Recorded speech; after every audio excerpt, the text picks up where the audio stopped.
Hey, Joe. Hey, First of all, congrats being the first superstar to be three-time NXT champion. How does it feel? it feels good. I mean, obviously, it was a long road back, but to come back and win gold, it's nice. It's been a long way. Did you always believe that you could be back, in the ring and win gold? I, whether or not I'd be back in the ring, I mean, obviously, I didn't want to put a timetable or expectation on that because I think to do so would kind of hinder the recovery. You know, you get frustrated, you get upset.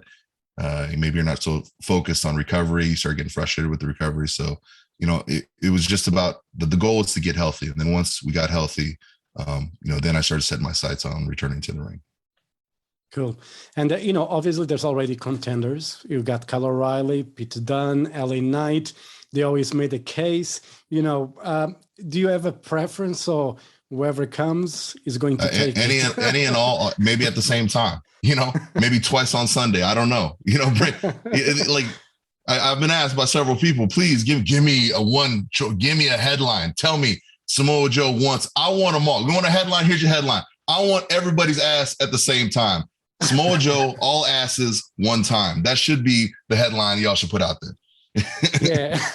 At this year's WrestleMania, there was, a moment where there was a photo of you and Michael Cole. Obviously, whoever watched the WWE network saw that, but the photo went viral because you and Michael Cole speaking with the ponchos on. How was that wet experience for you? Oh, it was, like you said, it was wet. I mean, you got to understand it rains different here in Florida, which I'm currently residing. Actually, I'm in Florida. There's a thunderstorm currently going on outside, which is, not unusual for here. See, it rains sideways here, and it rains like there's a jungle close by. That's how it rains here in Florida. It comes down in literal buckets, like not drops. It does not fall in drops. It falls hose and bucketfuls. That's what we measure rain in around here. So yeah, I was gonna put on a poncho. I'm sorry, I can't. It's an expensive suit. I don't want it to get wet because it is tremendously wet, especially ringside in Tampa Bay on the 50-yard line of the Buck Stadium. Yes, it was. I should have put on two ponchos. I should have been holding an umbrella too because it was that wet. It was so wet. Byron almost got electrocuted next to me. I mean, it was crazy. And the Portuguese team that does the commentary for WWE, where I am, when we know that you're going to do a promo or when you on commentary, we had a running joke saying that what new English word we're going to learn from Samoa Joe. No, I'm curious.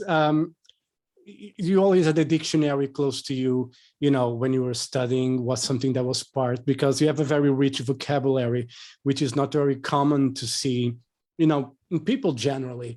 How did that vocabulary, developed with you? I'm just curious, honestly, just reading books, like it's funny. Reading was something I didn't take up. I didn't do it as a youth much. I probably didn't do it.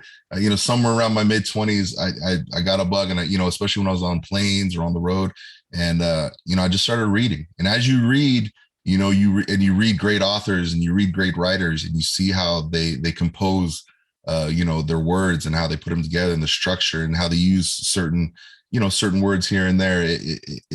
It started to pique my interest, and I started to relate it to what I did in the ring and how I approach people. Sometimes I found the most terrifying people in the world are ones who maybe aren't loud and aggressive, but the ones who are very calm, calculating, and are using cutting vocabulary that just gets right to the heart of describing how you feel about your opponent. And it's just it really stemmed from that. Just kind of.